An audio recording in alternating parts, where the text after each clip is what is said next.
Hello दोस्तों, मैं हूं जयदीप। आज की इस वीडियो में हम फ्यूचर कंटिन्यूस टेंस के बारे में बात करेंगे कि फ्यूचर कंटिन्यूस टेंस की पहचान क्या होती है और इसका हम हिंदी से इंग्लिश में कैसे ट्रांसलेशन करते हैं, और जब ट्रांसलेशन करते हैं तो हम किस हेल्पिंग वर्ब का प्रयोग करते हैं। तो इस वीडियो में हम जानेंगे। तो चलिए शुरुआत करते हैं इस वीडियो को।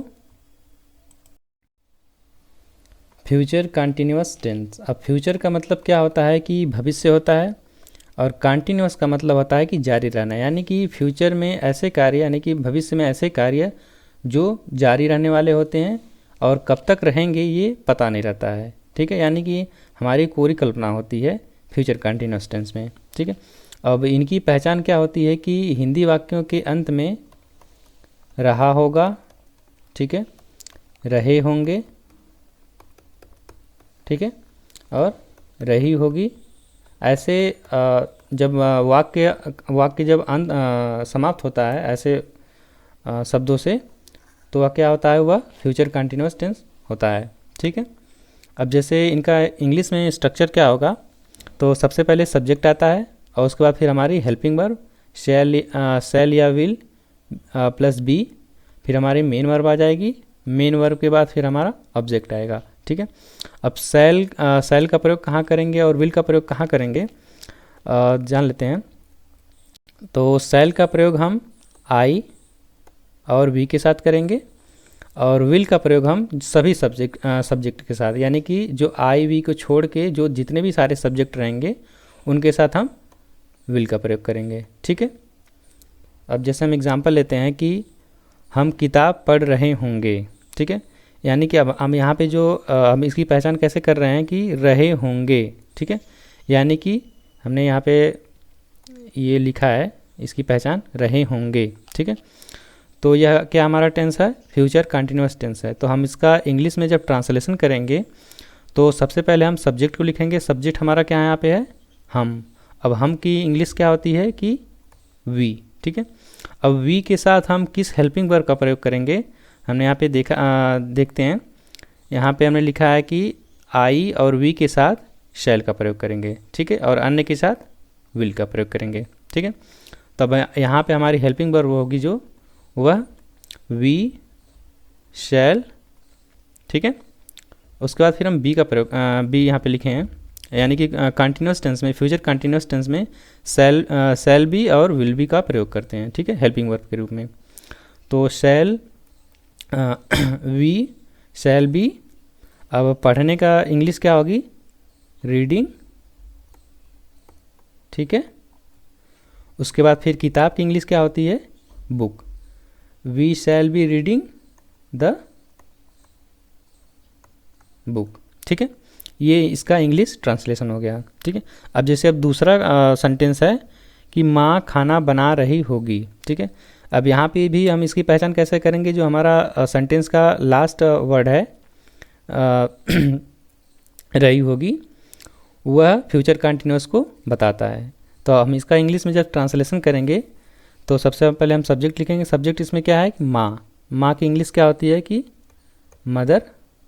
ठीक है, अब यहाँ पे जब हेल्पिंग वर्ब किसका प्रयोग करेंगे, यानी आई वी के छोड़ के, यानी कि जो अन्य सभी सब्जेक्ट होंगे उनके साथ हम विल का प्रयोग करेंगे, यानी कि मदर।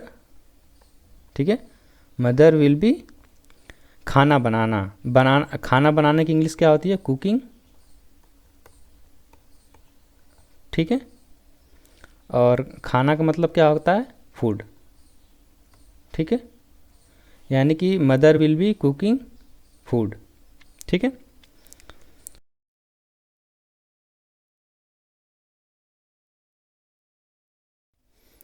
अगर फ्यूचर कंटिन्यूस टेंस में अगर नेगेटिव सेंटेंस आ जाता है तो हमें केवल एक चेंज करना है, वह क्या है, हेल्पिंग वर्ब के बाद हम नॉट का प्रयोग कर देंगे। ठीक है, नॉट को लगा देंगे और जो हमारा सेंटेंस स्ट्रक्चर होगा वो पहले की तरह रहेगा, यानी कि सिंपल फ्यूचर कंटिन्यूस टेंस की तरह। ठीक है, अब जैसे हम एग्जांपल लेते हैं कि वह अपना पाठ याद नहीं कर रही होगी। ठीक है, तो यहाँ पे जो हमारा सब्जेक्ट है उसके अनुसार हम किसका प्रयोग करेंगे, हेल्पिंग वर्ब का। ठीक है, अब हम जानते हैं कि शैल का प्रयोग आई और वी के साथ करते हैं, और विल का प्रयोग हम सभी सब्जेक्ट के साथ करेंगे, चाहे वह सिंगुलर में हो चाहे वो प्लूरल में हो। ठीक है, अब यहाँ पे जो वह है और फिर यहाँ पे क्या लिखा है, रही होगी। ठीक है, या और रही होगी यानी कि यह फ्यूचर कंटिन्यूअस टेंस को बता रहा है, और दूसरे यह किसको बता रहा है, ये जेंडर को भी बता रहा है। ठीक है, रही होगी, वह अपना पाठ याद नहीं कर रही होगी। ठीक है, तो वह की इंग्लिश क्या होगी फेमिनिन जेंडर में, सी।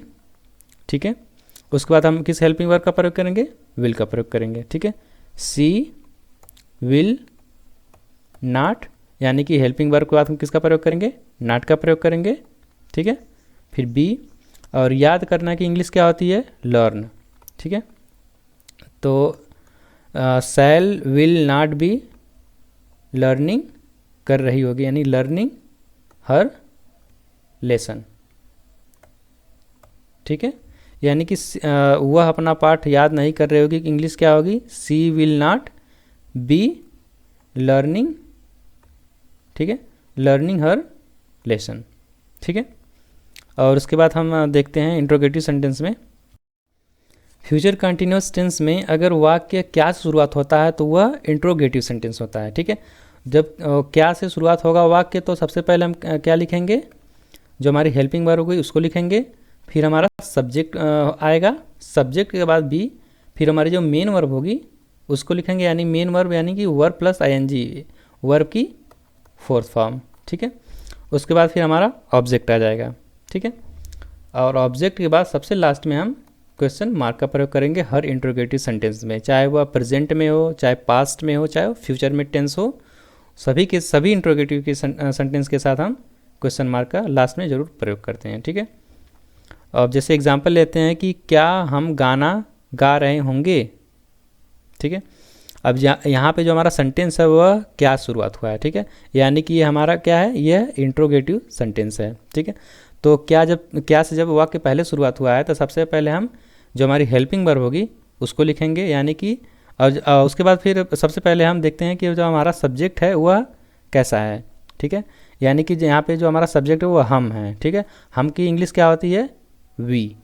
ठीक है, और जब हम जानते हैं कि आई और वी के साथ किसका प्रयोग करते हैं, शैल का प्रयोग करते हैं, यानी कि सबसे पहले हम कौन सी हेल्पिंग वर्ब लिखेंगे, शैल। ठीक है, और उसके बाद फिर हमारा जो सब्जेक्ट है उसकी इंग्लिश लिखेंगे शैल वी। ठीक है, उसके बाद फिर हम बी को लिखेंगे। ठीक है ना, और गाना गा रहे होंगे, गाने की इंग्लिश क्या होती है, सिंग, तो इसका जब फोर्थ फॉर्म बनाएंगे तो क्या हो जाएगा, सिंगिंग। ठीक है, यानी कि shall we be singing a song.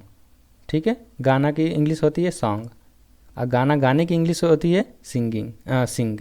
ठीक है, यानी कि shall we be singing a song, और लास्ट में हम क्वेश्चन मार्क का प्रयोग करेंगे। ठीक है, और यही अगर सेंटेंस अगर बीच में जो हमारा वाक्य अगर फ्यूचर कंटिन्यूअस टेंस में अगर क्या क्यों कैसे अगर बीच में आता है वाक्य, तो उसका हम इंग्लिश पहले लिखेंगे, जो हमारा जो प्रश्नवाचक शब्द होगा। ठीक है, यानी क्वेश्चन वर्ड जो हमारा होगा उसको सबसे पहले लिखेंगे। यानी यहाँ पे जो हमारा जो एग्जांपल है उसमें क्या लिखा है, तुम्हें कल कौन पढ़ा रहा होगा। ठीक है, अब यहाँ पे जो हमारा क्वेश्चन वर्ड है प्रश्नवाचक शब्द वह बीच में आया है। ठीक है, तो सबसे पहले क्वेश्चन वर्ड की इंग्लिश लिखेंगे। अब कौन का मतलब क्या होता है, हु।